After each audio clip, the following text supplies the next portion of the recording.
今天为你分享《不咆哮让孩子爱上学习》这本育儿书的下集。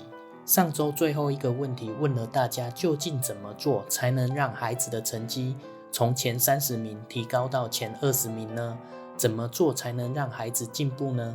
今天将告诉你答案。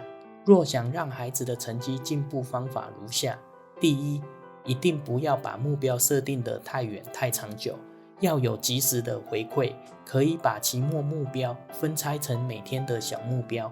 比如低年级的孩子可以每天做50道数学练习，且可以每天复习一篇前面学过的课文，并且要记录每天的完成情况，让孩子得到及时的回馈。第二，设定的目标一定要让孩子感觉稍微努力就能达到。上周说的案例中的那位爸爸，可以把目标换成每天复习当天所学的生字，做到发声、笔画都正确，会组句子。接下来再复习整周的生字，把这些作业列成一份清单，做完一项就打勾。我们设定的目标，如果孩子通过努力都能达到，那就是好目标。第三，目标一定不能空洞，要建立有效的支撑行为系统，要分学科制定行为系统，保证孩子的每一个行为都有回馈。当孩子达到了那些行为小目标后，就会顺利完成最大的目标。比如把总名次提升的目标变成语文、数学和英语，各科提升多少分，那英语又细分为单词、课文和句法，要达到什么目标等。我们在制定目标的时候，不要笼统的做一个高的、远的、空洞的目标，孩子达不到会沮丧，会失去兴趣，而是要制定一个分层次的符合孩子现在水平，并且有弹性的目标，同时要为这个目标制定行动体系，那这个目标才是有效的。解决了第二个问题，我们来继续看第三个问题，如何让孩子的心思回归到学习上。孩子写作业时总是找各种借口，而让他玩游戏、看电视，其实很容易全神贯注。想让他把心思回到学习上是难上加难，这是为什么呢？因为孩子要想有效地将注意力从学习转移到学习上，需要神经的兴奋功能和抑制功能。第一件事是正在玩游戏的兴奋神经狠狠地踩下刹车，抑制它，使其停下来。另一件事是快速地燃起一个新的兴奋点去写作业，这需要2种能量，一种用于抑制玩游戏的冲动，另一种用于启动学习任务。这2种能量加在一起，总量往往大于孩子本身拥有的自控力能量，所以这个转移就非常困难。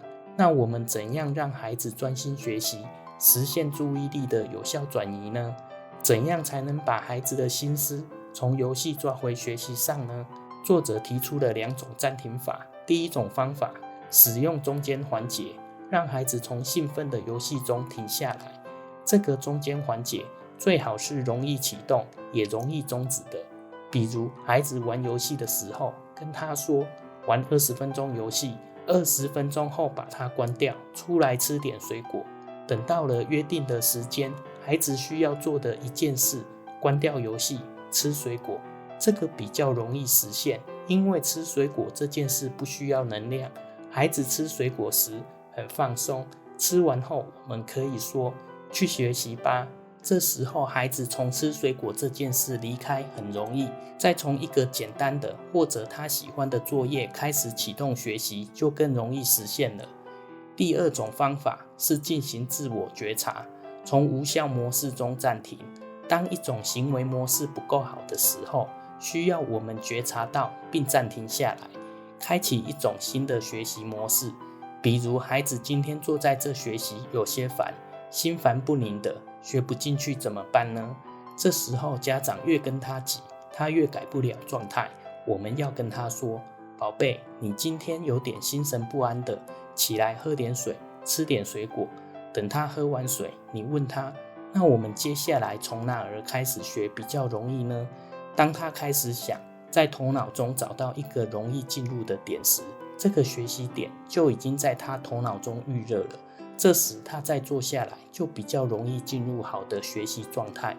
暂停法在陪学过程中是一个非常好用的方法。例如，孩子发火了，不好好吃饭的时候，都可以设置一个美好的暂停，低能量消耗能让他的兴奋情绪趋于平淡，然后用一个他喜欢的方法开始你想要的行为。最后，我们来看一下第4个问题：如何培养孩子独立学习的能力？孩子在小学阶段很容易养成一个不好的习惯，就是在学习中缺乏独立的自主性，过度依赖父母。一旦离开了父母的督促、引导和帮助，就不能完成学习任务。孩子在学习中过分依赖父母，经常表现在以下3个方面。我们要根据不同的情况，给予孩子有针对性的指导和帮助。我们先来看第1个方面，孩子真的不知道这道题怎么做。这种情况经常出现在小学低年级的孩子身上。这时候，妈妈就要给孩子学习搭建梯子，让孩子一步步爬上去。也就是刚入学的时候，孩子有不会做的题，妈妈可以帮他一起做。之后，妈妈要慢慢的将这个梯子交给孩子，让孩子自己找办法往上爬。那这个过程怎么能做到呢？有时孩子遇到不会的题，请妈妈帮他。妈妈拿过题目来把题目给他读一遍，他就会说：妈妈，我会了。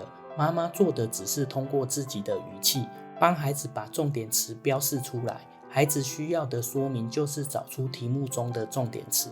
那么这次孩子会做了，下次妈妈要不要继续帮他呢？不要，因为如果孩子没有学会解决问题的方法，他就会永远依赖大人。那要怎么办呢？妈妈可以把这种方法总结出来，让孩子看到。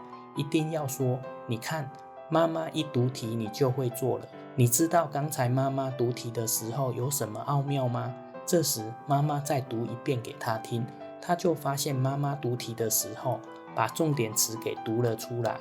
这就是方法。妈妈帮他解决以后，下次孩子再有类似不会做的题时，妈妈就可以说：这道题估计我一给你读，你就会了。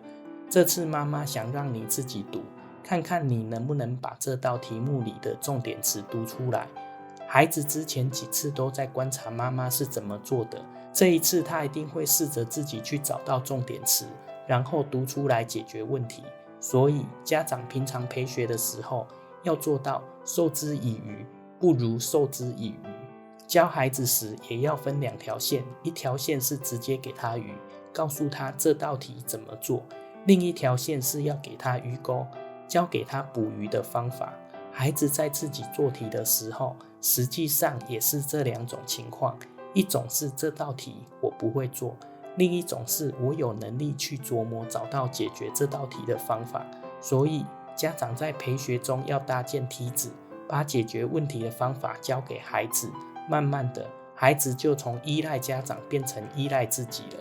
第2个方面是孩子不会自己管理学习时间。很多孩子放学回家，总要先疯玩一阵子，迟迟不愿开始写作业，或者是明明作业不多，却不知怎么要玩到很晚才能全部完成。如果有这种情况，那么家长一定要辅导孩子做好时间管理，和孩子一起研究怎样分配时间，才能保证完成作业。上星期我们说的清单打勾法又可以派上用场了。比如说，你会帮他把重要的或者难的任务排到前面先做完，还是把容易做的放在前面？家长要看哪种方式最适合孩子，找到这个方法，并把它交给孩子，让他自己来操作。也许刚开始时，他的速度会很慢，让你很着急，但是为了能最终放手，让他独立做，你就一定要忍受。等到孩子自己会做作业清单，自己能记录时，家长就可以放手了。这时家长还要和孩子一起去研究怎么分配时间。如果孩子放学回家想先玩，然后等着妈妈回来才开始学习，那这怎么办呢？既然家长觉得痛苦，那就一定是因为孩子7点半才开始学习，在9点前没法上床睡觉，会影响休息。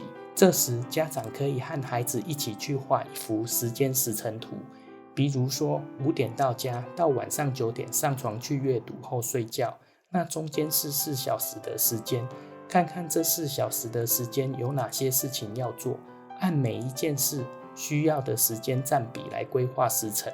比如吃饭和吃饭前后的休息需要用1小时，那就在时程中占1/4，剩下的3/4要怎么分配？有哪些事情要做？要和孩子一起把所有的活动列出来，然后放到时程中，将时间分割开，这样孩子就清楚每一项活动需要占多少时间了。比如学习需要2个小时的时间，那从7点半开始学就不行，这时就需要孩子在妈妈回来之前，就把自己能做的作业先做一些，这样孩子在时程中把不同事项所占的时间画好，他就明白总时间是固定不变的，要想每件事都做得好，需要按照时间安排来做。第3个方面是孩子不是真不会做，而是懒。很多时候孩子在与家长互动中会发现这道题要我自己想办法，还得花费自己思考，但如果我说我不会做，我一皱眉头，妈妈就会过来帮我，那多轻松。所以在这种情况下，一般是妈妈平常在陪学过程中太急于给孩子方法造成的。那怎么办呢？陪学的家长一定要树立一个信念，陪学的长远目的是让孩子自主学习，所以要压制住自己内心急于去帮助他的冲动。孩子不问，你基本不说；孩子问了，你也不能立刻告诉他答案，你要在心里去想这道题，我该怎么告诉他，他以后才能自己掌握方法。所以当孩子不会，他问你的时候，你一定要反问回去，给他一些问题，去引导他思考，并且让他学会思考的方法。这样孩子就知道，如果不会时，我可以对自己这样提问，那我就能找到方法了。慢慢的就不会因为想偷懒而依赖你们。作为家长，我们一定要科学地对待孩子成长过程中出现的问题，看到孩子的困难，要用对办法，让孩子可以学得进去，而且在学习的过程中可以不断地得到历练。大家还有怎样育儿议题感兴趣吗？也可以在下方留言和我说，我一定会把大家的宝贵意见记下来，并制作出更多优质影片，让你和小孩可达到更好的亲子关系。若你感兴趣，欢迎按赞、订阅、分享，开启小铃铛，我固定每星期都有影片更新。